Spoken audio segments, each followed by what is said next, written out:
Question வந்து எல்லாருமே சொன்னோம், சொல்லலாமா? சரி, மன்னிப்பது தேவனுக்கு பிரியமா, மன்னிப்பு கேட்பது தேவனுக்கு பிரியமா? சத்தமாக சொல்லுங்கள் பார்க்கலாம். சொல்ல, இந்த பக்கம் ஒரு கொஸ்டின், இந்த பக்கம் ஒரு கொஸ்டின் சொல்லுங்கள். 2 கொஸ்டினுக்கு ஆன்சர் சொல்லுங்கள். மன்னிப்பது தேவனுக்கு பிரியம். இந்த பக்கம் அது எப்படி ரெண்டுமே ஆகும்? கொஸ்டினுக்கு ஆன்சர் சொல்லுங்க. மன்னிப்பது தேவனுக்கு பிரியமா, மன்னிப்பு கேட்பது தேவனுக்கு பிரியமா? யாரெல்லாம் நான் பைபிளே படிக்கல? மன்னிப்பது தேவனுக்கு பிரியமா, மன்னிப்பு கேட்பது தேவனுக்கு பிரியமா?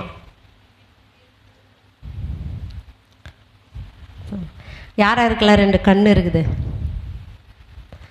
இந்த கண்ணை பிடுங்கலாமா, இந்த கண்ணை பிடுங்கலாமா? புரிஞ்சுதா? அப்போ தேவனுக்கு 2மே பிரியந்தான். மன்னிப்பு கேட்பது இயேசு கிறிஸ்துவோடைய அன்பு, மன்னிப்பு கொடுப்பது பிதாவுடைய அன்பு. ஹல்லேலூயா. பார்க்கலாமா? சரி, சங்கீதம்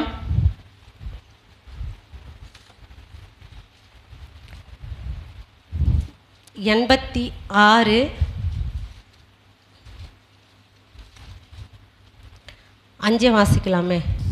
ஆண்டவரே, நீர் நல்லவரும் மன்னிக்கிறவரும், உம்மை நோக்கி கூப்பிடுகிற யாவர் மேலும் கிருபை மிகுந்தவருமாய் இருக்கிறீர். ஹல்லேலூயா.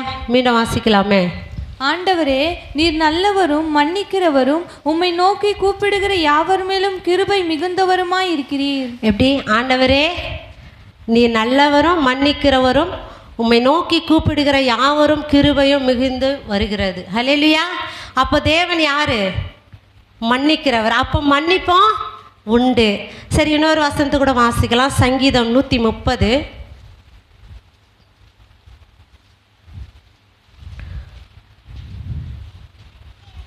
4 வாசிக்கலாமே.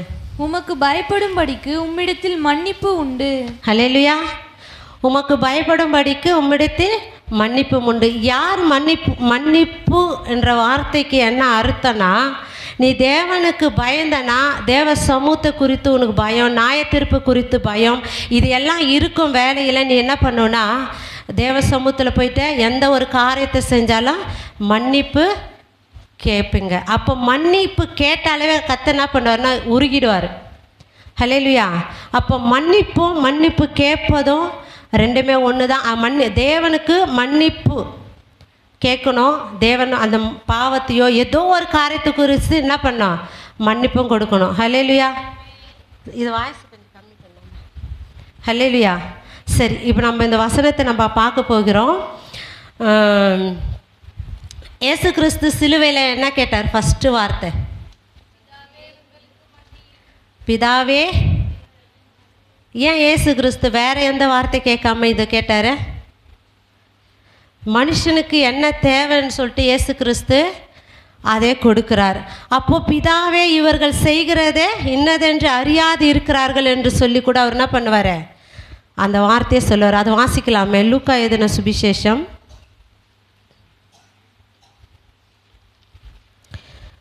23:34.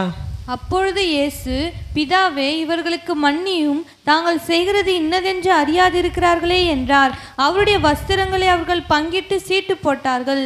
ஹல்லேலூயா.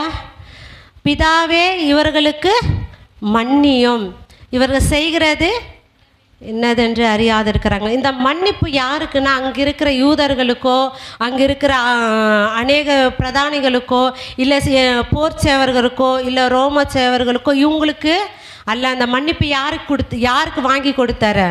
நமக்காக இயேசு கிறிஸ்து இந்த சிலுவையில் அவர் பாடுபட்டு நம்மளுக்காக அவர் மன்னிப்பை வாங்கி கொடுத்தார்.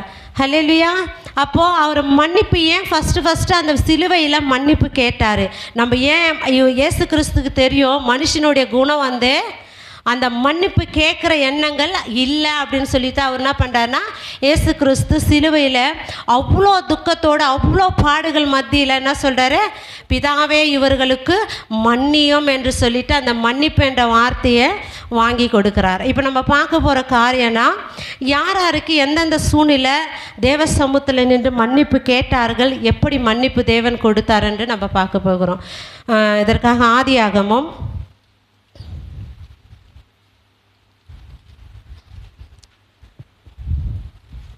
3ஆம் அதிகாரம்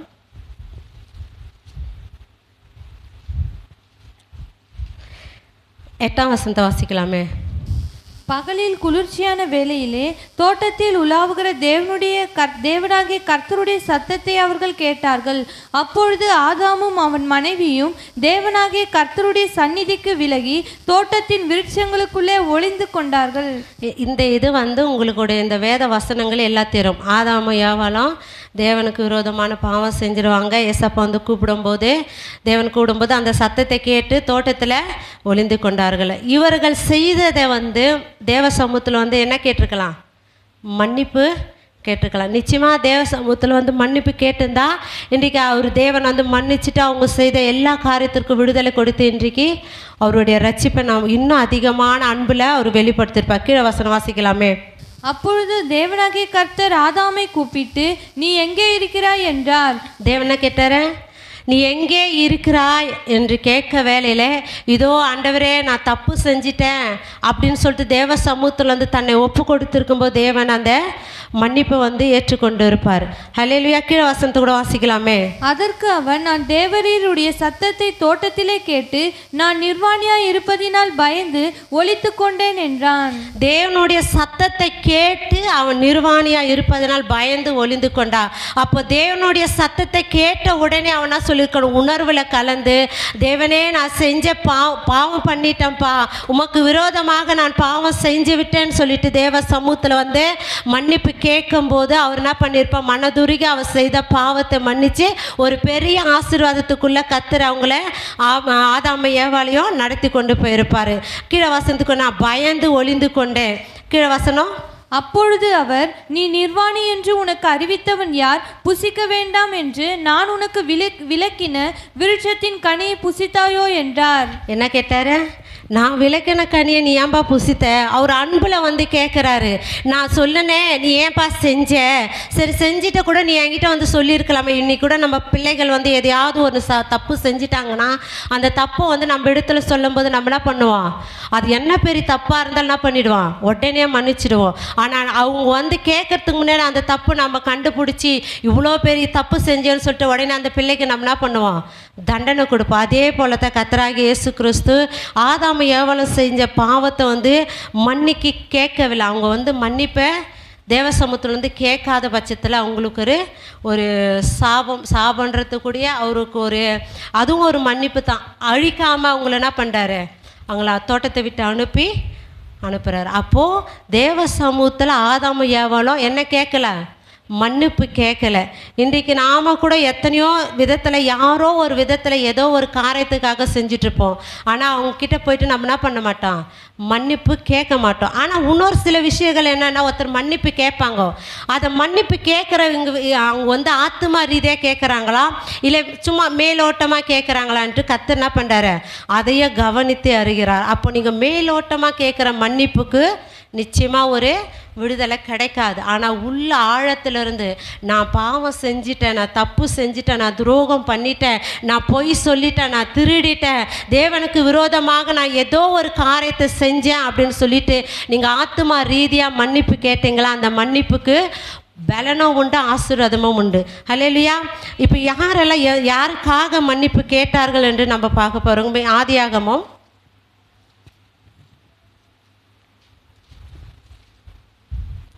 50ஆம் அதிகாரம்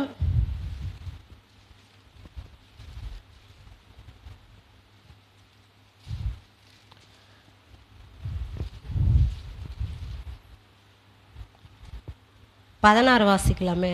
உம்முடைய சகோதரர் உமக்கு பொல்லாங்கு செய்திருந்தாலும் அவர்கள் செய்த துரோகத்தையும் பாதகத்தையும் நீ தயவு செய்து மன்னிக்க வேண்டும் என்று உம்முடைய தகப்பனார் மரணமடையும் முன்னே உமக்கு சொல்லும்படி கட்டளையிட்டார். என்னவா இது எனக்கு தெரியும். யோசேப்பு வந்து தன் சகோதரர்களால் விற்கப்பட்டு அவங்க சகோதரர்கள் வந்து ரொம்ப பஞ்சத்தில் இருக்கிற வேலையில் யோசேப்பு எகிப்தில் ராஜாவாக இருக்கிற வேலையில் யோசேப்புடைய சகோதரர்கள் அந்த இடத்துல வந்து தானியம் வாங்க வரும்போது இவர்கள் இந்த இதை கதை எல்லா வரலாறும் உங்களுக்கு தெரிஞ்சிருக்கும். ஆனால் அப்போ யாக்கோபு சாகிற வேலையில் அப்போ இவங்க சகோதரருக்கெல்லாம் ஒரு பயம் வருது. என்ன பயம்னா, நம்ம சகோதரனுக்கு செஞ்ச துரோகத்து நிமித்தம் நம்மளை பழி வாங்குவாரோ, நம்மளை அழிச்சிடுவாரோ அப்படின்னு சொல்லிட்டு. ஏன்னா அவர் யோசேப்பு வந்து சாதாரண ஒரு மனுஷனா அங்கே எகிப்தில் இல்லை, ஒரு ராஜ பதவியில் இருக்கிறார். அப்போ அதை இருக்க வேலையில் அவர் என்ன நினைக்கிறாருன்னா, அப்போது என் சகோதரர் வந்து எங்களை அழிச்சிடுவார்களோன்னு சொல்லிட்டு பயந்து தன் சகோதரிடத்தில் இந்த விண்ணப்பங்களை செய்கிறார். மீண்டும் வாசிக்கலாமே. உம்முடைய சகோதரர் உமக்கு பொல்லாங்கு செய்திருந்தாலும் அவர்கள் செய்த துரோகத்தையும் பாதகத்தையும் நீ தயவு செய்து மன்னிக்க வேண்டும் என்று உம்முடைய தகப்பனார் மரணமடையும் முன்னே உமக்கு சொல்லும்படி கட்டளையிட்டார். என்னவா, அவங்க செய்த பாதகத்தையும் துரோகத்தையும் மன்னிங்க.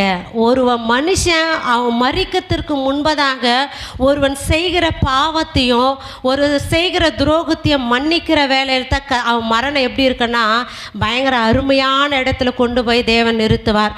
அப்போ பகையோடு இருக்கிற வேலையில் கண்டிப்பாக அந்த மரணம் அவனுக்கு ஒரு சமாதானமாக கொடுக்காது. அப்படின்னு கேட்குற வேலையில் அப்போ யோசேப்புக்கு என்ன தோணுச்சுன்ட்டு கீழ்வாசனம் வாசிக்கலாமே. ஆகையால் உம்முடைய தகப்பனருடைய தேவனுக்கு ஊழியக்காரராகி நாங்கள் செய்த துரோகத்தை மன்னிக்க வேண்டும் என்று அவனுக்கு சொல்ல சொன்னார்கள். அவர்கள் அதை யோசேப்புக்கு சொன்னபோது அவன் அழுதான். ஹல்லேலூயா. எத்தனை பேர் உங்ககிட்ட வந்து மன்னிப்பு கேட்டவங்களுக்காக நீங்கள் அழுது இருக்கிறீங்க? ஏதோ ஒரு விதத்தில் உங்கள் மனசை கஷ்டப்படுத்தியிருப்பாங்க. அவங்க கேட்குற வேலையில் அம்மா நான் தப்பு பண்ணிட்டேம்மா என்னை மன்னிங்க அப்படின்னு சொல்லிட்டு கேட்கும்போது எத்தனை பேர் நீங்கள் அவங்களுக்காக அழுதுருக்கிறீங்க? தேவன் இயேசு கிறிஸ்து சிலுவையில் பெற்று கொடுத்த மன்னிப்பு எதுக்காக தான்? இந்த மாதிரி பாடுகள் மத்தியில் ஏதோ ஒரு விதத்தில் நம்மளுக்கு துரோகம் பண்ணியிருப்பாங்க, அவங்கள வந்து உங்களால் மனசார மன்னிக்க முடியுமா? யோசேப்பு அழுகிறார். எதுக்காக அழுகிறாரு? அவர் தவறு செய்யலை, ஆனால் சகோதரர்கள் தவறு செய்திருக்காங்க. சகோதரர்கள் தான் அவனுக்கு துரோகம் செஞ்சுருக்காங்க. ஆனால் அவங்க சகோதரர்கள் சொன்ன வார்த்தைனா தகப்பனாரங்களுக்கு கூட சொல்லாமல் அவர் என்ன சொல்கிறாங்க, அந்த வசனத்தை வாசிக்கலாமா 17. ஆகையால் உம்முடைய தகப்பனாருடைய தேவனுக்கு ஊழியக்காரராகிய நாங்கள் செய்த துரோகத்தை மன்னிக்க வேண்டும் என்று அவனுக்கு சொல்ல சொன்னார்கள். அவர்கள் அதை யோசேப்புக்கு சொன்னபோது அவன் அழுதான். உம்முடைய தகப்பனுடைய தேவனுடைய ஊழியக்காரன். அப்போ நான் அப்பாவுக்கு விரோதமாக செஞ்ச பாவத்தை வந்து சொல்லாமல் உம்முடைய தகப்பன் பிரிச்சுட்டாங்க. யோசேப்புக்கு தகப்பனாய் அவங்க என்ன பண்ணாங்க, கொடுத்து சொல்கிறாங்க. 18 வாசிக்கலாமே. பின்பு அவனுடைய சகோதரரும் போய் அவனுக்கு முன்பாக தாழ விழுந்து இதோ நாங்கள் உமக்கு அடிமைகள் என்றார்கள். 18 19. யோசேப்பு அவர்களை நோக்கி பயப்படாதிருங்கள், நான் தேவனா? நீங்கள் எனக்கு தீமை செய்ய நினைத்தீர்கள், தேவனோ இப்பொழுது நடந்து வருகிறபடியே வெகு ஜனங்களை உயிரோடே காக்கும்படிக்கு அதை நன்மையாக முடிய பண்ணினார். ஆதலால் பயப்படாதிருங்கள், நான் உங்களையும் உங்கள் குழந்தைகளையும் பராமரிப்பேன் என்று அவர்களுக்கு ஆறுதல் சொல்லி அவர்களோட பட்சமாய் பேசினான். ஹல்லேலூயா. நான் தேவனா என்று சொல்லிவிட்டு இது நீங்கள் பயப்படாதீங்க, நீங்கள் எனக்கு தீமை செஞ்சீங்க, ஆனால் தேவன் அதை இப்போது நன்மையாக மாற்றி உங்களை போஷிக்கிறதுக்காக செய்கிறாரு அப்படின்னு சொல்லிட்டு கேட்குறாங்க. அப்போது தன் சகோதரர்களை பாவத்தை செய்யும்போது அவனுக்கு துரோகம் செய்யும்போது யோசேப்பு என்ன பண்ணுறாருன்னா மன்னிக்கிறார். ஹல்லேலூயா. தன் சகோதரர்கள் செய்த துரோகத்தை அந்த யோசேப்பு மன்னித்ததை போல் இன்றைக்கு நம்ம சகோதரர்கள் யாருன்னா நம்ம கூட பிறந்தவங்க தான் என்ன பண்ணுவாங்க, நம்ம நெருக்கமாக இருக்கிறவங்க தான் என்ன செய்வாங்கன்னா துரோகம் பண்ணுவாங்க. ஆனால் இப்போ நம்மளுக்கு யாரை மன்னிக்க சொல்லுங்கள்? தன் சகோதரர்கள் செய்த பாவத்தையோ துரோகத்தையோ அவங்க என்ன பண்ணாங்கன்னா மன்னிக்க தன் ஜீவனையே அழிக்க யோசேப்புடைய ஜீவனே தன் சகோதரர்கள் அழிக்கிற வேலையில் அவனுக்குள்ளே இருந்து தன் சகோதரர் மேலே கோபப்படாமல் சகோதர பழி வாங்காமல் அவங்கள மன்னிக்கிற குணம் தான் யோசேப்பு குணம். இன்றைக்கு நாமளுக்கும் நம்மளுக்கு விரோதமாக செய்த அநேகருடைய திட்டங்களுக்காகவும் நம்ம என்ன பண்ணனா மன்னிக்க வேண்டும். மன்னிக்கிறது யாருடைய குணம்? இயேசு கிறிஸ்துவ தேவனுடைய பிதாவாகிய இயேசு கிறிஸ்துவின் குணம். அதை தான் சொன்னுங்க, பிதாவே இவர்கள் செய்கிறதே இன்னதென்று அறியாது இருக்கிறார்கள்னு சொல்லிட்டு, பிதாவே இவர்கள் செய்கிறதே மன்னிங்க என்று சொல்லிட்டு சொல்லுகிறார். அப்போது யோசேப்புடைய தன் சகோதரர்களை பாவங்களை மன்னித்தார். ஹல்லேலூயா. அவர் அவங்க வந்து கேட்டாங்க, கேட்டதை அவர் என்ன பண்ணார், அழுது மன்னிப்பு நீங்கள் அழுகுங்க அவங்க பற்றியா, அந்த அவங்க தான் அவங்க மன்னிப்பை ஏற்றுக்கிறாங்கன்னு அர்த்தாங்க. இல்லைன்னா அவங்க வந்து யாரோ ஒருத்தர் வந்து தப்பு பண்ணிட்டாங்க, என்னை சாரிங்க என்னை மன்னிச்சிடுங்க அப்படின்னு சொல்லும்போது சரி சரி போ மன்னிச்சிட்டேன் அப்படின்னு சொல்லிட்டு அது கிடையாது. உங்கள் மன ரீதியாக அழுணும். ஆமாங்க நீங்கள் பயப்படாதீங்க, உங்கள் பாவங்கள்லாம் இயேசுராஜா சுமந்து தீர்த்துட்டாரு, நீங்கள் தேவ சமூகத்தில் இருங்க அப்படின்னு சொல்லிட்டு என்ன பண்ணுறாங்க, அவர் வந்து யோசேப்பு வெளிப்படுத்துகிறார். இன்னொருத்தர் கூட பார்க்கலாம், நிறைய பேர் உண்டு, ஆனாலும் ஒரு வார்த்தைகளை சொல்லுகிறேன். யாத்திராகமம் 32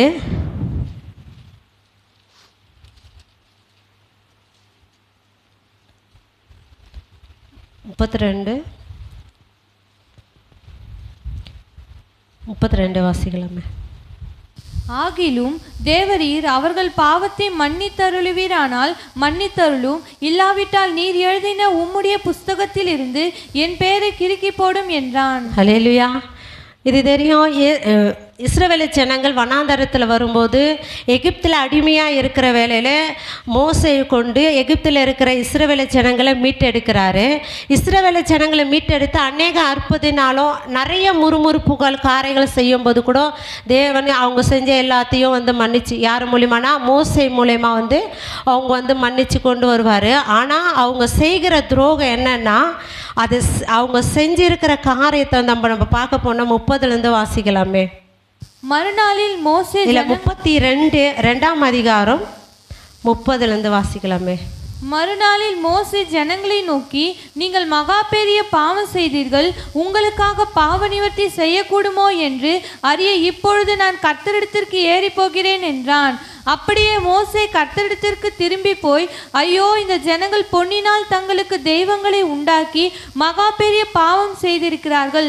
ஆகிலும் தேவரீர் அவர்கள் பாவத்தை மன்னித்தருளுவீரானால் மன்னித்தருளும், இல்லாவிட்டால் நீர் எழுதின உம்முடைய புஸ்தகத்தில் இருந்து என் பெயரை கிறுக்கி போடும் என்றான். ஹல்லேலூயா. என்னவா, இஸ்ரவேல் ஜனங்கள் வந்து தேவன் பெரிய அற்புதம் அநேக அங்கே இருக்கிற சுற்றி இருக்கிற நாடுகளெல்லாம் இஸ்ரவேல் ஜனங்கள் வனாந்தரத்தில் வந்த காரியத்தை குறித்து அநேக நாடுகள் பயந்து நடுங்கி கொண்டு இருக்கும்போது இஸ்ரவேல் ஜனங்கள் துணிகரமான ஒரு பாவத்தை செய்கிறாங்கன்னா விக்கிரக ஆராதனை செய்கிறாங்க. மோசே மலை மேலே போய்விட்ட பிறகு மோசைக்கு என்ன ஆனதோ என்று தெரியவில்லை என்று சொல்லிட்டு அங்கே இருக்கிற ஜனங்கள் எல்லாம் அந்த கன்றுக்குட்டி ஆராதனை கொண்டு வரும்போது அப்போது அது செய்கிற பாவத்தை வந்து மோசே வந்து புலம்புகிறாரு. அதற்காக தான் இந்த ஜீவ புத்தகத்தில் என் பெயரை கிறுக்கி போடுங்க, இந்த ஜனங்கள் செய்த பாவத்தை மன்னிச்சு விடுங்க அப்படின்னு சொல்கிறாங்க. இன்றைக்கி நாம் கூட அன்றைக்கு யோசேப்பு தன் சகோதரர்கள் செய்த பாவத்திற்காக மன்னித்தார்.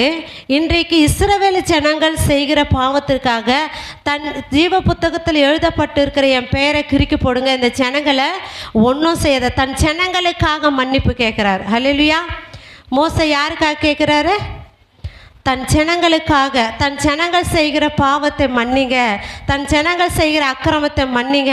இன்றைக்கு கூட நம்ம பார்க்குறோம், நம்ம தேசத்துலையோ நம்ம கிராமங்களிலோ இல்லை நம்ம சுற்றி இருக்கிறவங்களோ நம்ம பக்கத்தில் இருக்கிறவங்களோ இல்லை நம்ம சொந்த பந்த உறவுகளோ இப்படியாப்பட்ட காரியங்களை செய்யும்போது ஆண்டவரே இவங்க செய்கிற பாவத்தை மன்னிங்க, இவங்களுக்கு ஒரு மீட்பை கொடுங்க, இன்றைக்கு எங்களுக்கு ஒரு ரட்சிப்பை கொடுங்கன்னு சொல்லிட்டு நம்ம கேட்குறோமா? இன்றைக்கி எத்தனை பேர் ஆண்டவரே இன்றைக்கி நம்ம கண்ணில் பார்க்குறோம் இது ஒன்றும் இல்லை என்று சொல்லிட்டு இந்த தெய்வங்களெல்லாம் வணங்கி கொண்டு இருக்காங்க, அவங்களுக்கு செய்கிற பாவங்களை மன்னிங்கன்னு சொல்லிட்டு இன்றைக்கி நம்ம உபவாசம் பண்ணி நம்ம ஜீவனை வந்து தேவனுக்கு பலியாய் கொடுத்து இன்றைக்கி நம்ம மன்னிப்பு அந்த ஜனங்களுக்காக மன்னிப்பு கேட்குறோமா? ஆண்டவரே இவங்க செய்கிறது என்னதென்று அறியாது இருக்கிறார்கள் என்று சொல்லிட்டு அவங்க சமூகத்தில் என்ன கேட்கணும்? மன்னிப்பு கேட்கணும். அப்போ மோசே சொல்லுகிற வார்த்தை அந்த 32 வாசிக்கலாமே 2. ஆகிலும் தேவரீர் அவர்கள் பாவத்தை மன்னித்தருளுவீரானால் மன்னித்தருளும், இல்லாவிட்டால் நீர் எழுதின உம்முடைய புஸ்தகத்தில் இருந்து என் பெயரை கிறுக்கி போடும் என்றான். சொல்லுங்க, உங்க பெயரை எங்கள் பெயரை கிறுக்கி போடுங்க. அப்போ அவருக்கு உண்டானது என்ன? என் பேரை கிறுக்கி போட்டுருங்க, நான் செஞ்ச எங்கள் ஜனங்கள் செஞ்ச பாவத்தை மன்னிங்க அப்படின்னு சொல்லிட்டு தனக்கு உண்டான ஒரு நல்ல ஒரு மகிமையான காரம் என்னென்னா என் பேரை கிறுக்கி போட்டுருங்க. மோசே கேட்குறது, இந்த ஜனங்களுக்காக அவருடைய பெயரை ஜீவ புத்தகத்துலேருந்து கிறுக்கி போட்டுருங்க. அப்போனா நான் நரகத்துக்கு ஜீவ புத்தகத்தில் பேர் இல்லாதவங்க எங்கே போவாங்க? எங்கே போவாங்க? எங்கே? அப்போ ஜீவ புத்தகத்தில் பேர் இல்லாதவங்க கண்டிப்பாக நரகத்துக்கு தான் போகணும் அப்படின்னு சொல்லிட்டு அந்த மோசையை தன்னை முழுமையாக ஒப்பு கொடுத்து அவங்க என்ன பண்ணுறாங்கன்னா நடத்துகிறாங்க. ஹல்லேலூயா. இன்றைக்கு நாம் ஜனங்களுக்காக என்ன பண்ணால் பரிதபிக்கிற ஒரு இருதயம் நம்மளுக்குள்ளே வேண்டும். இந்த மோசையுடைய தன் ஜனங்களுக்காக மன்னிப்பு கேட்குறான். யோசேப்புடைய குணம் என்ன குணம்? தன் சகோதரர்கள் செய்த பாவங்களே அக்கிரமங்களே மன்னித்து அவர் என்ன பண்ணுறாரு? அவங்கள வாழ வைக்கிறார். அதே போல் மோசையுடைய குணம் என்னென்னா தன் ஜனங்களுடைய பாவத்தை மன்னித்து அதை என்ன பண்ணுறாருன்னா அவர் வாழ வைக்கிறார். ஹல்லேலூயா. இன்றைக்கு நாம் மோசையை போல தன் ஜனங்களுக்காக அந்த அவங்க செய்கிற துரோகத்திற்காகவோ அவங்க செய்கிற பாவத்திற்காகவோ நாமளும் என்ன கேட்கலாம்? மன்னிப்பு கேட்கலாம். அப்புறம் இன்னொருத்தரை பார்க்கலாம். யோபு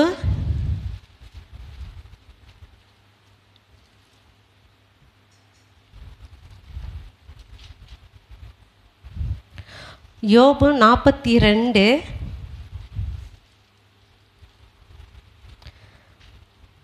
வாசிக்கலாமே. யோபு தன் சிநேகிதருக்காக வேண்டுதல் செய்தபோது கர்த்தர் அவன் சிறையிருப்பை மாற்றினார். யோபுக்கு முன்னிருந்த எல்லாவற்றை பார்க்கிலும் இரண்டத்தனையாய் கர்த்தர் அவனுக்கு தந்தருளினார். ஹல்லேலூயா.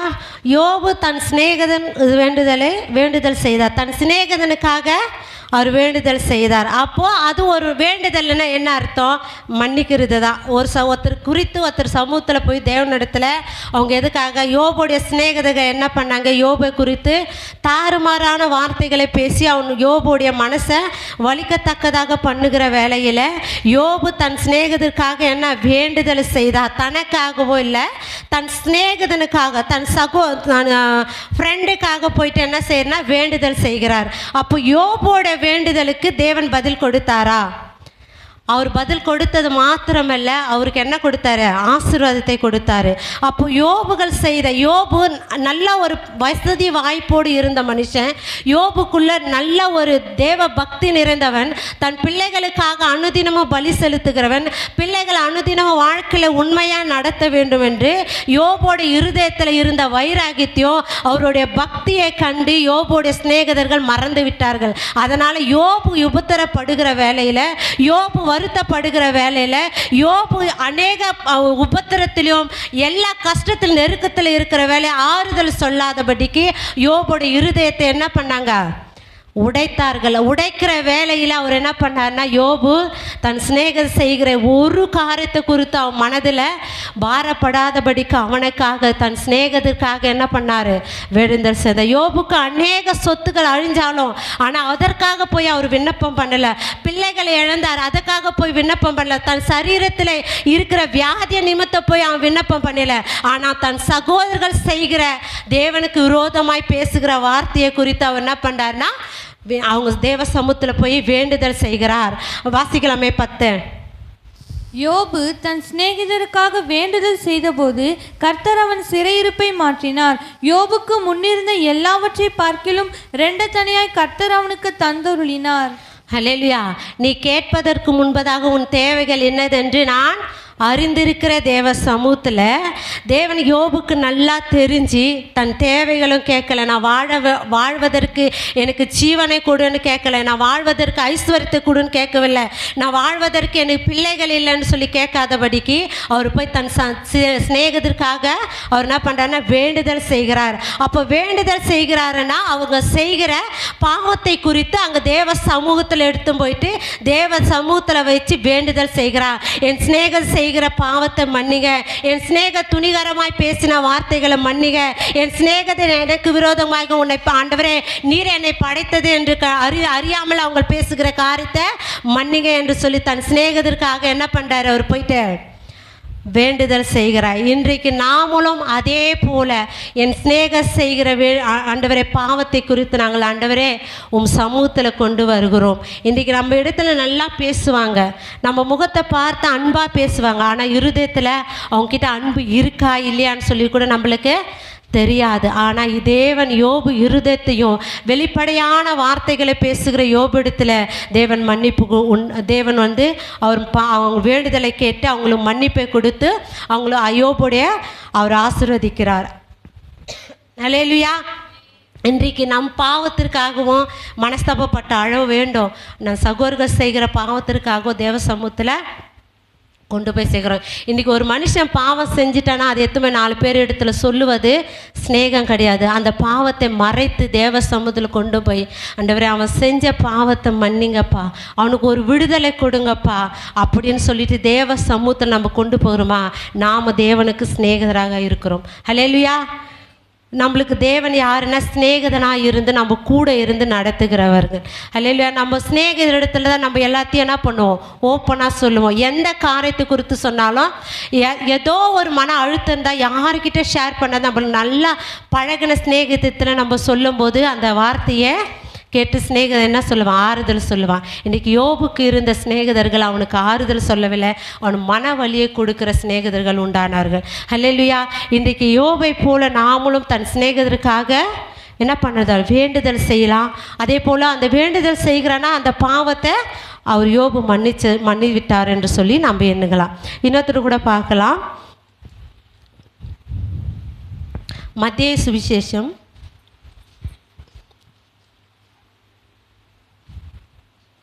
26ஆம் அதிகாரம்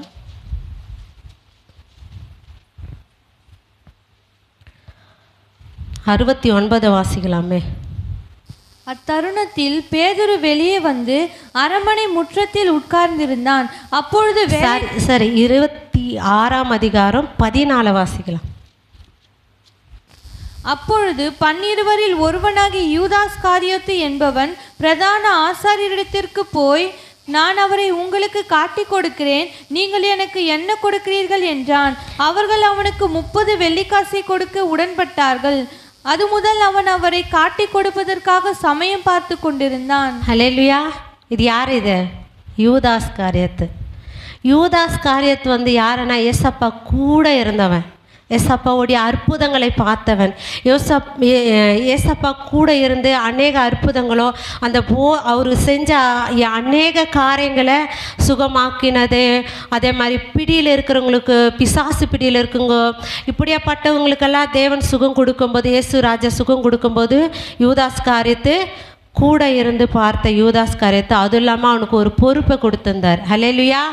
அந்த யூதாஸ்காரியத்துக்கு கொடுத்துருக்கிற பொறுப்பு என்னன்னா, அந்த பண பையை வைத்து கொண்டு தேவனோடு ஊழியம் செய்யும்படியாக கடந்து போகிற வேளையில் யூதாஸுக்குள்ளே இருந்த ஆவி என்ன ஆவினா, வாசிக்கலாமே 14 மறுபடியும். அப்பொழுது 12 ஒருவனாகிய யூதாஸ்காரியோத்து என்பவன் பிரதான ஆசாரியரிடத்திற்கு போய், நான் அவரை உங்களுக்கு காட்டி கொடுக்கிறேன். ஹல்லேலூயா.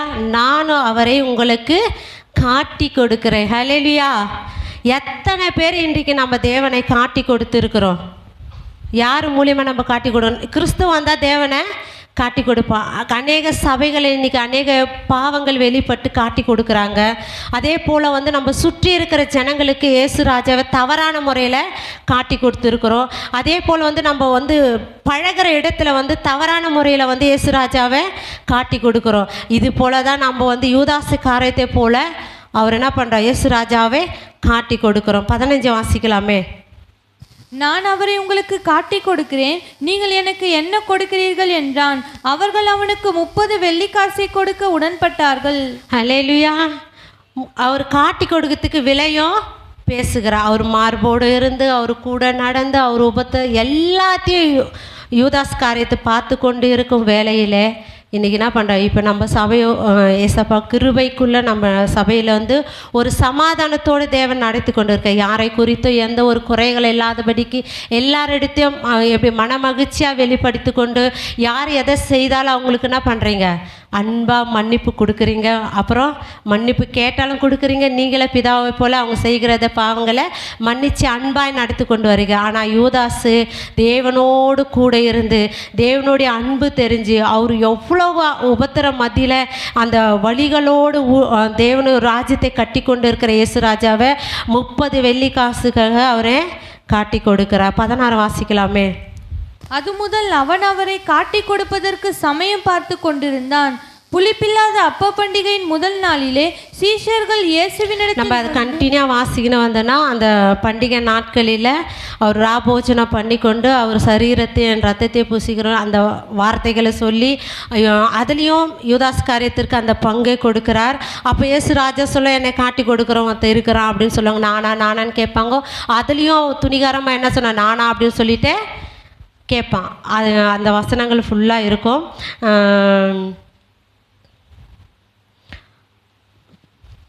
48 வாசிக்கலாமே. அவரை காட்டி கொடுக்கிறவன் நான் எவனை முத்தம் செய்வேனோ அவன்தான், அவனை பிடித்து கொள்ளுங்கள் என்று அவர்களுக்கு அடையாளம் சொல்லியிருந்தான். அடையாளத்தோடு என்ன பண்ணுறான்னா காட்டி கொடுக்குறான். 30 வெள்ளி காசுக்காக தேவனை காட்டி கொடுக்குறோம். இன்றைக்கி நம்ம சுயனை என்ன சொல்லிட்டாங்க, இன்றைக்கி நம்ம ஒரு பணமோ இல்லை நம்மளுக்கு வசதியோ வாய்ப்போ வந்துச்சுன்னா நம்ம என்ன பண்ணுவோம், தேவனை மறந்து ஓடிடுவோம். அப்போ தேவன் நம்மளை இதை விதத்தில் நம்ம என்ன பண்ணுறோன்னா காட்டி கொடுக்குறோம். அவனுக்குள்ளே என்ன இருந்துச்சுன்னா 30 வெள்ளி காசு மேலே மோகம் போனதுனால குயிக்காக என்ன பண்ணுறாரு, போயிட்டு எப்போது அவருக்கு சமயம் கிடைக்கும்னு பார்த்து கொண்டு இருக்க வேலையில் அவர் போயிட்டு எந்த விதத்தில் எப்படி காட்டி கொடுப்பேன்னு சொல்லிட்டு அடையாளத்தோடு அவன் என்ன பண்ணுறா காட்டி கொடுக்க போகிற. 50 வாசிக்கலாமே. உடனே அவன் இயேசுவினிடத்தில் வந்து ரபி வாழ்க என்று சொல்லி அவரை முத்தம் செய்தான். இயேசு அவனை நோக்கி சிநேகிதனே என்னத்திற்காக வந்திருக்கிறாய் என்றார். அப்பொழுது அவர்கள் கிட்ட வந்து இயேசுவின் மேல் கை போட்டு அவரை பிடித்தார்கள். ஹலே, எப்படி சிநேகிதனே என்னத்திற்கு வந்திருக்கிறார் நம்ம சொல்ல முடியுமா?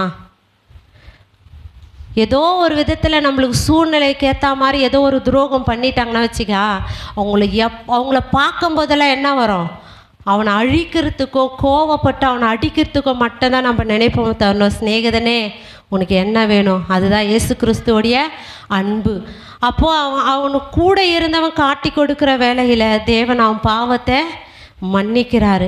ஆனால் அவனுக்குள்ளே என்ன இல்லைன்னா மனக்கசந்து அழுகிற எண்ணம் அவனுக்குள்ளே இல்லை. மன்னிப்பு கேட்பாங்க, ஆனால் மனக்கசந்தே அந்த இதுக்கு வார்த்தைக்காக தன்னை ஒப்பு கொடுக்காதபடிக்கு அவனை பண்ணா யூதாஸ் காரியத்து தன் கூட இருந்த ஒரு போதகரை காட்டி கொடுக்குறான். இன்றைக்கு எத்தனை பேர் போதகர்களை காட்டி கொடுக்குறார்கள் தெரியுமா?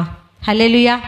எந்த இடத்துல எப்படி காட்டி கொடுக்குறாங்க போதகரை, எங்கள் பாஸ்டர் சரி கிடையாது, எங்கள் பாஸ்டர் அம்மா சரி கிடையாது, எங்கள் பாஸ்டர் பணம் இருக்கிறவங்கள தான் உயர்த்தி பேசுகிறாரு, எங்கள் பாஸ்டர் உயர்ந்தவங்கள தான் தூக்கி வச்சு பேசுகிறாரு அப்படின்னு சொல்லிட்டு எல்லாரும் ஏற எடுத்தோன்னா அநேக ஜனங்கள் மத்தியில் நம்ம என்ன பண்ணுறோம், போதகரை காட்டி கொடுக்கிறார். யூதாசோடைய குணங்கள் போதகரைகளை காட்டி கொடுக்கிற குணங்கள். இன்றைக்கு நாமளும் எப்படி தேவனுக்கு உண்மையாக இருக்கிறோம், நம்ம எந்த ஒரு சூழ்நிலை இருந்தாரோ அவர் தேவனுக்காக வாழணுன்ற ஒரு எண்ணம் உங்களுக்குள்ளே இருக்கும்போது ஊழியக்கார் செய்கிற காரியத்தை நம்ம பேசாதபடிக்கு அவருக்குள்ளே இருக்கிற அபிஷேகத்தை மாத்திரம் நம்ம பிடித்து கொண்டோம்னா கண்டிப்பாக அவர் என்ன பண்ணார், நம்ம சந்ததி மேலே ஒரு ஆசீர்வாதத்தை கொடுப்பார். ஹல்லேலூயா. இன்றைக்கி அநேகர் பேர்கள் இன்றைக்கி நிறைய யூடியூப் சேனல்லாம் வந்து பாஸ்டர்களை குறித்து குறை சொல்லுகிறான். அது யூதாஸ் காரியத்துடைய ஆவி. ஏன்னா போதகர்களை யார் காட்டி கொடுப்பாங்க, ஒரு விசுவாசி காட்டியிருப்பா, ஒரு ஊழியக்காரர் கொடுப்பான். தன் கூட இருக்கிறவங்க தான், தன் ஏசப்பா பற்றிய வசனம் தெரிஞ்சவங்க தான், அவருடைய பாதையில் நடக்கிறவங்க தான் என்ன பண்ணுவாங்க, யூதாசு போல் காட்டி கொடுப்பார்கள். ஹல்லேலூயா. அப்போ யூதாசு தன் கூட இருந்த போதகரை காட்டி கொடு, போதகரே நீ வாழ்க என்று சொல்லி முத்தமிட்டு அவர் என்ன பண்ணுறாரு, காட்டி கொடுக்குறார். ஹல்லேலூயா. ஹல்லேலூயா. இன்னொருத்தர் கூட நம்ம பார்க்கலாம்.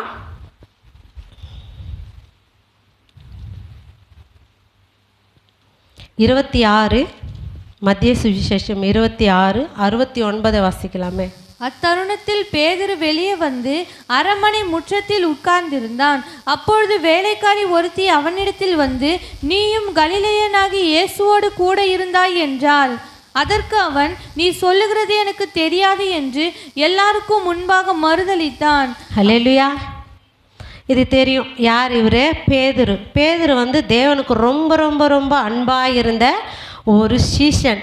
அவன் ஏசப்பா கூட எங்கே போனாலும் ஏசப்பா அந்த பேதுரை விட்டு போக மாட்டார். எங்கே போனாலும் கூடயே கூட்டின்னு போவார். அவர் தரிசனத்துலேயும் அவருடைய அற்புதத்திலும் தனிப்பட்ட ரீதியான ஒரு அற்புதத்தை செய்யும்போது கூட என்ன பண்ணுறாரு? பேதுரை கூட கூட்டின்னு தான் போவார். அப்படி போகிற வேலையில் ஏசப்பாஸ் அவர் சேவகரை பிடிக்கிற வேலையில் அப்போ பிடிச்சி அவர் கொண்டு போயிட்டு அந்த அரண்மனையில் வைக்கிற வேலையில் அவர் ஏசப்பா பின்னாடியே போக வேலையில் அவங்க போயிருந்து அவருக்கு என்ன நடக்குமோ என்று பார்த்து கொண்டு இருக்கிற வேலையில் அங்கே நடக்கிற சம்பவம் தான். அதை வாசி மறுபடியும் 69. அத்தருணத்தில் பேதுரு வெளியே வந்து அரண்மனை முற்றத்தில் உட்கார்ந்திருந்தான். அப்பொழுது வேலைக்காரி ஒருத்தி அவனிடத்தில் வந்து, நீயும் கலிலேயனாக இயேசுவோடு கூட இருந்தாய் என்றாள். அப்போ நீ கூட இருந்தானா? ஆமாம், நான் கூட இருந்தேன்னு சொல்கிறது நான் என்னது? அன்பு. உன் கூட நீ ஏசப்பா கூட இருந்து நடந்த நடக்கையிலும் அவரோட வாழ்ந்த வாழ்க்கை குறித்து நீங்கள் உண்மையாக சொல்லும்போது ஆமாம் நான் இருந்தேன். யார் எப்படி கேட்டாலும் என்ன சொல்லனா, நான் ஏசப்பா பையன் தான், ஏசப்பா பொண்ணு தான், ஏசப்பா கூட தான் இருக்கிறோம், என் குடும்பம் ரட்சிக்கப்பட்ட குடும்பம், நாங்கள் ஏசப்பாவுக்கு தான் வாழ்வோம் என்று சொல்லி அறிக்கை செய்யாதபடிக்கு பேதுரு என்ன பண்ணுறாரு? கீழே வசனம் வாசிக்கலாமே. அதற்கு அவன், நீ சொல்லுகிறது எனக்கு தெரியாது என்று எல்லாருக்கும் முன்பாக மறுதளித்தான். அதுக்கு என்ன சொல்கிறாங்க? எல்லாருக்கும் முன்னாடியும் மறுதளிக்கிறார். என்னன்னு நீ சொல்லுகிறது எனக்கு தெரியாதுன்னு சொல்லிட்டு மறுதளிக்கிறாரு. 71 வாசிக்கலாமே. அவன் வாசல் மண்டபத்திற்கு போன பொழுது வேறொருத்தி அவனை கண்டு, இவனும் நசரேனாக இயேசுவோடு கூட இருந்தான் என்று அங்கே இருந்தவர்களுக்கு சொன்னாள். 72. அவனோ அந்த மனுஷனை நான் அறியேன் என்று ஆணையிட்டு மறுபடியும் மறுதளித்தான். என்னவா? ஆணை எடுக்கிறான். இப்போ கூட நம்ம ஒரு காரியத்தை ஒருத்தர் கூப்பிட்டு இதை நீ செஞ்சியா அப்படின்னு சொல்லி கேட்கும்போது அவனை சொல்லுங்க மறுதளிப்பான். நான் செய்யலைன்னு சொல்லுவாங்க. நம்ம ஃபோர்ஸாக அவனை கூப்பிட்டு கேட்கும்போது ஆணைட்டு சொல்லுவாங்க, நிச்சயமாக நான் செய்யலப்பா, நான் பண்ணலைப்பா, நான் பார்க்கலப்பா, நான் செய்யலப்பா அப்படின்னு சொல்லிட்டு என்ன பண்ணுவான்? ஆணையிட்டு சொல்கிறாங்க. மீண்டும் அவனை கூப்பிட்டு விசாரிக்கிற வேலையில் என்ன சொல்கிறாங்க பாருங்க, வாசிக்கலாமே. சற்று நேரத்துக்கு பின்பு அங்கே நின்றவர்கள் பேதுருவிடத்தில் வந்து, மெய்யாகவே நீயும் அவர்களில் ஒருவன், உன் பேச்சு உன்னை வெளிப்படுத்த என்றார்கள். அப்பொழுது அவன் அந்த மனுஷனை அறியேன் என்று சொல்லி சபிக்கவும் சத்தியம் பண்ணவும் தொடங்கினான். என்ன பண்ணாங்க? சபிக்கவும் சத்தியம் பண்ணவும் தொடங்கினார். அப்போ நம்ம ஒருத்தர் கூப்பிட்டு கேட்கும்போது நான் சொல்லுவேன் எனக்கு தெரியாதுன்னு சொல்லுவோம். மறுபடியும் அவங்க துருவி திரிக்கோங்கன்னா கண்டிப்பாக எனக்கு தெரியாதுப்பா அப்படின்னு சொல்லிட்டு போடுவோம். ஆனால் மீண்டும் அவனை தொந்தரவு பண்ணி கேட்குற வேலை என்ன பண்ணுவோன்னா, சத்தியமாக எனக்கு தெரியாதுப்பா அப்படின்னு சொல்லிட்டு அவன் யாரோ எனக்கு ஏன் எந்த பிரச்சனை அப்படின்னு சொல்லிட்டு என்ன பண்ணுவான்? அப்படி தூக்கி போட்டு போயிடுவாங்க. அதே போல் பேதுரு என்ன பண்ணுறாரு? ஏசப்பா கூட மார்பில் சாய்ந்தவன் பேதுரு. அவனுக்கு எல்லா காரியத்திலும் நான் உண்மையாக இருப்பேன், நான் உன்னை மறுதளிக்க மாட்டேன் அப்படின்னு சொன்னவன் மார்பில் சாய்ந்தவன் சத்தியம் பண்ணவும் சபிக்கவும் தோணுனான். ஹல்லேலூயா. அப்போ பேதுரு அவர் உண்மையாக ஏசப்பா கூட இருக்கிற வேலையில் அவர் என்ன பண்ணாருன்னா பேதுரை மன்னிக்கிறார். ஹல்லேலூயா. 75 வாசிக்கலாமே. அப்பொழுது பேதுரு, சேவல் கூவுகிறதற்கு முன்னே நீ என்னை 3 தரம் மறுதளிப்பாய் என்று இயேசு தன்னிடத்தில் சொன்ன வசனத்தை நினைத்து கொண்டு வெளியே போய் மனங்கசந்து அழுதான். ஹல்லேலூயா. அப்போ அவனுக்கு அந்த பாவ உணர்வு வந்த உடனே என்ன பண்ணுறேன்னா வெளியே போயிட்டு மனம் கசைந்து அழுகிறான். அப்போ அந்த மனம் கசந்து அழுகிறவர்கள் யாருன்னா, தன் பாவத்தையும் விட்டு விலகுகிறவர்கள், மன்னிப்பு கேட்கிறவர்கள், மன்னிப்பு கொடுக்கிறவர்கள்.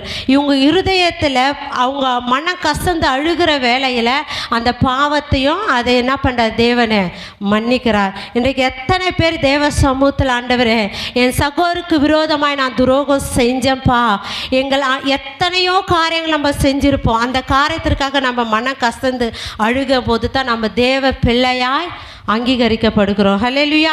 இயேசு கிறிஸ்து சிலுவையில் அவர் பட்ட பாடுகள், அவர் பட்ட அவமானங்கள், அவர் பட்ட நிந்தனைகள் எதற்காகனா இந்த மன்னிப்பை கொடுப்பதற்கு தான். முதலாவது அவர் கேட்ட சிலுவையில் கேட்ட வார்த்தை, ஆண்டவரே இவர்கள் செய்கிறது, பிதாவே இவர்கள் செய்கிற மன்னிங்க அப்படின்னு சொல்லிட்டு கேட்டு, இவர்கள் அறியாது இருக்கிறார்கள் என்று சொல்லிட்டு மன்னிப்பை குறித்து அறியாது இருக்கிற வேலையை தான் அவர் என்ன பண்ணுறாருன்னா மன்னிப்பு கேட்டு தேவ சமூகத்தில் என்ன பண்ணுறாங்கன்னா மன்னிப்பு கேட்குறாங்க.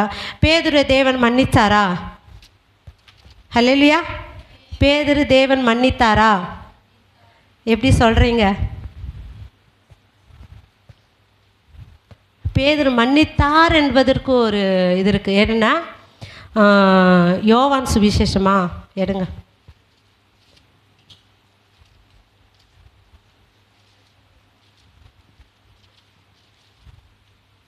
யோவான் சுவிசேஷம் 21ஆம் அதிகாரம்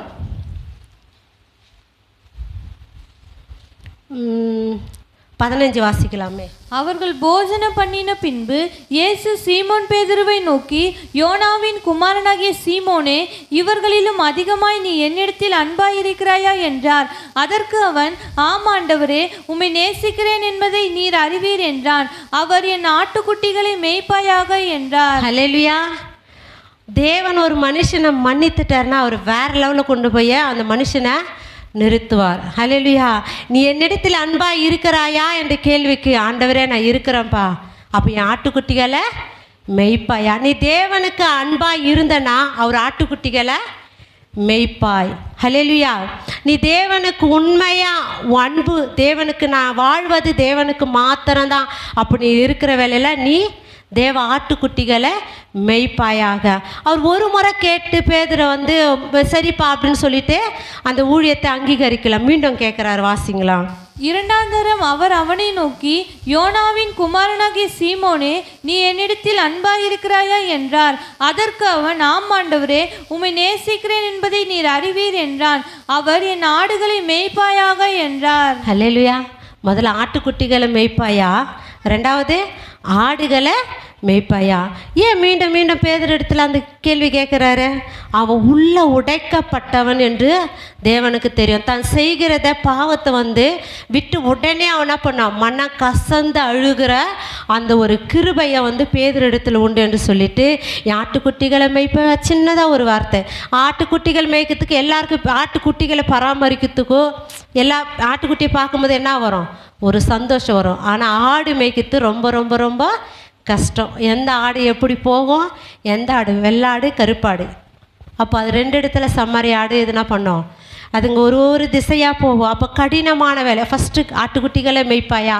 ஆட்டுக்குட்டினா கொஞ்சம் வீட்டில் வச்சுருந்து அதுக்கு தேவையான எடுத்துன்னு வந்து வீட்டில் போட்டால் அது என்ன பண்ணோம், திருப்தியாக இருந்தாங்க. ஆடுகளை மேய்ப்பாயா. ஆடுகளுக்கும் மேய்க்கும் உண்டு.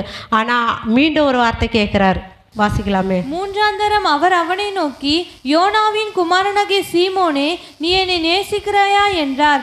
என்னை நேசிக்கிறாயா என்று அவர் மூன்றாம் தரம் தன்னை கேட்டபடியினாலே பேதுரு துக்கப்பட்டு, ஆண்டவரே, நீர் எல்லாவற்றையும் அறிந்திருக்கிறீர், நான் உம்மை நேசிக்கிறேன் என்பதையும் நீர் அறிவீர் என்றான். இயேசு, என் ஆடுகளை மேய்ப்பாயாக என்றார். ஹல்லேலூயா. என்ன பண்ணாரு பேதுரு? துக்கப்பட்டு, ஆண்டவரே. அப்போ துக்கப்பட்டுனா ஏதோ பயந்தில்லை, அவர் மேலே வைத்திருக்கிற அன்பை அப்படியே வெளிப்படுத்தி கொடுத்து துக்கப்பட்டு கேட்குற, ஆண்டவரே, நான் மாடுகளை மேய்ப்பேன் அப்படின்னு சொல்லிட்டு கேட்குறாங்க. அப்போது தேவன் வந்து பேதுரு மறுதளித்த காரியத்தை மன்னிக்கும்போது, அவன் மனம் கசந்து அழுகும்போது ஏசப்பா கூட இருந்தவங்க தான். ரெண்டு பேரும், யூதாஸ் காரியத்தை ஏசப்பா கூட இருந்தவங்க தான், பேதுரும் ஏசப்பா கூட இருந்தவங்க தான். அப்போ கூட இருந்த ரெண்டு பேருக்குள்ளே அவங்க என்ன செஞ்சாங்கன்னா, அந்த ஒரு பாக்கியம் என்னன்னா, யூதாஸ் காரியத்து மனக்கசந்து அழுது தேவ சமூகத்தை நோக்கி போகலை. அவன் தன் சுய நம்பிக்கையில் இருந்தனால அவன் ஆண்டு கொண்டு செத்து போனான். அப்போது பேதுரு மனக்கசந்து அழுது தேவ சமூகத்தில் போயிட்டு தேவனுக்காக ஒரு பெரிய ஒரு மகிமையான ஊழியத்தை செய்ய தேவன் பேதுரை பயன்படுத்தினார். ஹல்லேலூயா. பேதுரு செய்த ஊழியங்கள் அநேக அற்புதங்கள் செஞ்சிருக்க. படிக்காத பேதுரு, பேதையான பேதுரு, அநேக ஜனங்கள் வந்து அப்போஸ்தலர் புத்தகத்தை நம்ம வாசிக்கிறோம். அநேக ஜனங்கள் இயேசு கிறிஸ்து சிலுவையில் அடிக்கப்பட்டு ஒன்று கூடி ஜெபிக்கிற வேளையில் எழுந்து பிரசங்கம் பண்ணது யார்? பேதுரு தான். அநேக ஜனங்களை அவனுக்கு கேட்டவன், அவன் மீன் பிடிச்சிருந்தவன், படிக்காதவன், அவனுக்கு என்ன தெரியும், அவன் பிதறுகிறான், குடிச்சு விட்டு உளறுகிறார்கள் அப்படின்னு சொல்லிட்டு அங்கே இருக்கிற ஜனங்களை குறித்து வெளியே இருக்கிற நல்ல நாணவாணிகள் பேசுகிற வேலையில் பேதுரு சொல்கிறா, இல்லை, நாங்கள் தேவ பரிசுத்த ஆவினால் பெற்றிருக்கிறோம் அப்படின்னு சொல்லிட்டு பேதுரு எழுந்து பலமான பிரசங்கத்தை பண்ணுகிறா. அதுதான் கேட்டார் ஆண்டவர், நீ என் ஆட்டுக்குட்டிகளை மெய்ப்பாயா, என் ஆடுகளை மெய்ப்பாயா என்று சொல்லி 3 தரம் பேதுரு இடத்துல நாளில் தேவன் கேட்ட காரியம் என்னென்னா, அவன் செய்ய போகிற பெரிய காரியமாக பேதுரு மரிக்கிற வேலையில் கூட அநேகர் உபத்திரத்திற மத்தியில் தன்னை இயேசு போல மரிக்க இல்லாதபடிக்கு தன்னை வேற மாதிரி மரிக்க வேண்டும் என்று சொல்லி கூட அவன் வேண்டுதலோடு அவன் மரிக்கிறான். ஹல்லேலூயா. இன்னைக்கு ஏன் இந்த மன்னிப்பாயா என்று கேட்ட வார்த்தைக்கு தேவன் ஏன் இவ்வளோ பெரிய மன்னிப்புகளை தேவன் கொடுத்துக்கிறார்? முதலாவது நம்ம பார்த்தது யாருக்காக? ஃபஸ்ட்டு யோசேப்பு யாருக்காக மன்னிப்பு கொடுத்தார்? தன் சகோதரர்களுக்காக மன்னிப்பை கொடுத்தார். அதுக்கப்புறம் மோசே யாருக்காக? தன் ஜனங்களுக்காக மன்னிப்பை கொடுத்தார். அப்புறம் யோபு சிநேகிதனுக்காக. அப்புறம் இவங்க இதில் ஒரு ஆள் மன்னிப்பு கேட்கல, 2 ஆள் மன்னிப்பு கேட்கல. யார் யார்? அறிகட், நல்லா கேட்குறீங்க. ஹல்லேலூயா. சரி, இப்போ நம்ம எப்படி தேவன் நம்மளுக்கு எப்படி இந்த மன்னிப்பெல்லாம் பெற்று கொடுத்தார் என்ற வார்த்தை மாற்ற நம்ம பார்க்க போகிறோம். மத்தேயு 26 வாசியாச்சு. கொலோசியர் 3ஆம் அதிகாரம் 13 வாசிக்கலாமே. ஒருவரை ஒருவர் தாங்கி ஒருவர் பேரில் ஒருவருக்கு குறைபாடு உண்டானால் கிறிஸ்து உங்களுக்கு மன்னித்தது போல ஒருவருக்கொருவர் மன்னியுங்கள். ஹல்லேலூயா.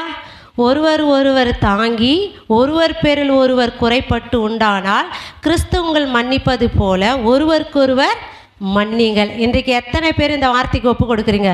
ஹல்லேலூயா. அப்போ ஒருவர் தாங்கி, அப்போ கண்டிப்பாக ஒரு மனுஷன் பாவம் செய்வான் அப்படின்னு சொல்லிட்டு தான் சொல்லிக்கிறாங்க. அவங்க செய்கிறத என்ன பண்ணமா? மன்னிக்கணுமா. அப்போ மன்னிப்பு என்பது தேவனுக்கு பிரியப்படுகிறார். அப்போ கிறிஸ்து உங்களை மன்னித்தது போல, அப்போ கிறிஸ்து எப்படி மன்னிக்கிறாரு? ஒருவருக்கு ஒருவர் தாங்கி அவங்க செய்கிறத பாவத்தை குத்தி காட்டாதபடிக்கு அவங்கள தூக்கி என்ன பண்ணுறோம்? மன்னிக்கிறாரு. இன்னொரு வசனத்தை கூட வாசிக்கலாம். இது கொலோசியர் 1:14 வாசிக்கலாமே. குமாரனாகிய அவருக்குள் அவருடைய இரத்தத்தினாலே பாவ மன்னிப்பாகிய மீட்பு நமக்கு உண்டாயிருக்கிறது. ஹல்லேலூயா. அப்போ குமாரனாகிய, அப்போ இயேசு கிறிஸ்துவின் இரத்தத்தினாலே நம்மளுக்கு என்ன உண்டு? பாவ மன்னிப்பு உண்டு, மீட்பு உண்டு. அப்போ இயேசு கிறிஸ்து சிலுவையில் பட்ட பாடுகள் எதற்காக என்று நம்மளுக்கு தெரிந்தால் தான் என்ன கிடைக்கும்? மன்னிப்பு கிடைக்கும். அப்போ அவர் மீட்பு எதில் நம்ம மீட்கப்பட்டவர்கள் என்று எதில் தெரியுனா, அவருடைய இரத்தத்தினாலே பாவ மன்னிப்பு பெற்றவர்கள் தான் மீட்கப்பட்டவர்கள். அநேக பரிசுத்தவான்கள் ஒரு விசுவாசை பார்த்தா கேட்ப, நீ பரிசுத்த ஆவியானவரை பெற்றுக்கொண்டாயா அப்படின்னு சொல்லிட்டு கேட்பாங்க. அப்போ பரிசுத்த ஆவியானவர் எதற்கு என்றுனா, உன் பாவத்தை மன்னிக்கிறவர். அப்போ பரிசுத்த ஆவியானவர் வசனம் கொடுக்கும் நீதியை குறித்தோ நியாய தீர்ப்பை குறித்தோ கண்டித்து உணர்த்துகிற பரிசுத்த ஆவியானவர். அப்போ நீதி, நியாயம், கண்டிப்பு இது எல்லாருக்கும் எப்படி இருக்கும் வேண்டும். ஒரு பரிசுத்த ஆவியானவர் உங்களுடைய பாவங்களை மன்னிக்கிறார்னா, அப்போ இயேசு கிறிஸ்துவோடைய இரத்தத்தினால தான் மன்னிப்பு நிச்சயம் உண்டு. அவரோட இரத்தத்தில் மன்னிப்பும் அப்புறம் என்ன கிடைக்குது? மீட்பும் கிடைக்கிறது.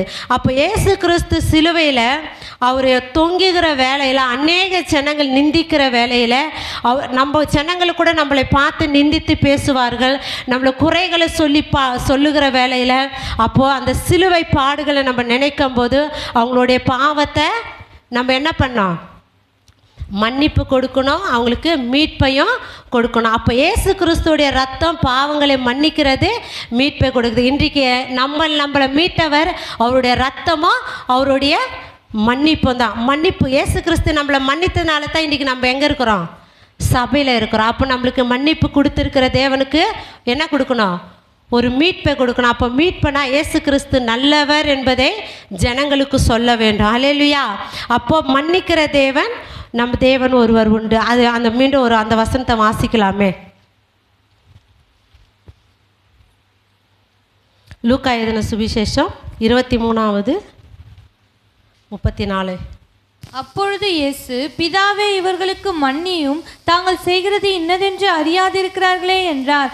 அவருடைய வஸ்திரங்களை அவர்கள் பங்கிட்டு சீட்டு போட்டார்கள். ஹல்லேலூயா. பிதாவே, இவர்களுக்கு மன்னியும், தாங்கள் செய்கிறது இன்னதென்று அறியாது இருக்கிறார்கள் என்றார்கள். அவர்கள் உடையில சீட்டு போட்டார்கள். அப்போ உடை என்பது ஒரு மனுஷனின் நிர்வாணத்தை மூடக்கூடிய ஒரு உடை தான் அந்த இது. அதை எடுத்து சீட்டு போட்டாங்கன்னா, சீட்டு போடுறவங்க எப்படி போடுவாங்க? ஒரு பப்ளிக்காக போயிட்டு எல்லாரும் ஜனங்கள் முன்னாடி அந்த சீட்டை குலுக்கி போட்டு அதை எடுப்பாங்க தானே. அப்போ எல்லாரும் முன்னாடியும் அவருடைய வஸ்திரத்துக்கு முன்பதாக அவங்க சீட்டு போட்டாங்கன்னா அவரை நிர்வாணப்படுத்தி அவமானப்படுத்தினார்கள். அவரை நிந்தையான பேச்சுகள், சிலுவையில் தொங்கி கொண்டு இருக்கிற வேலையில் கூட அவரை பார்த்து என்ன சொன்னாங்க? நிர்வாணமான பேச்சுகள் நிமித்தமாய் அவரை சிலுவையில் கொண்டு போனார்கள். ஹல்லேலூயா. இன்றைக்கு நாமளும் இயேசு கிறிஸ்துவை போல தன் பாவங்களை, அந்த கொஸ்டினுக்கு ஆன்சர் என்ன கண்டுபிடிச்சிங்களா? அப்போ மன்னிப்பு கேட்பது தேவனுக்கு பிரியம், மன்னிப்பு கொடுப்பதும் தேவனுக்கு பிரியம். உகந்த பிரியம் என்ன தெரியுமா? ஒரு மனுஷனிடத்தில் போய் ஒரு மனுஷன் மன்னிப்பு கேட்குறான் பார்த்தியா, அவன் ஆத்துமா ரீதியாக மன்னிக்கணும், அவன் ஆத்துமா ரீதியாக மன்னிப்பு கேட்கணும். அப்போ அதை கேட்குற வேலையில் தான் கர்த்தருடைய கிருபை பெருகிடும். அதுதான் யோபுடைய வாழ்க்கையில் நடந்த சம்பவம். அவன் சந்ததியை பெருக பண்ணி கொண்டு வந்தார். ஹல்லேலூயா. சரி, எல்லாம் முழங்கால் படியிடலாம்.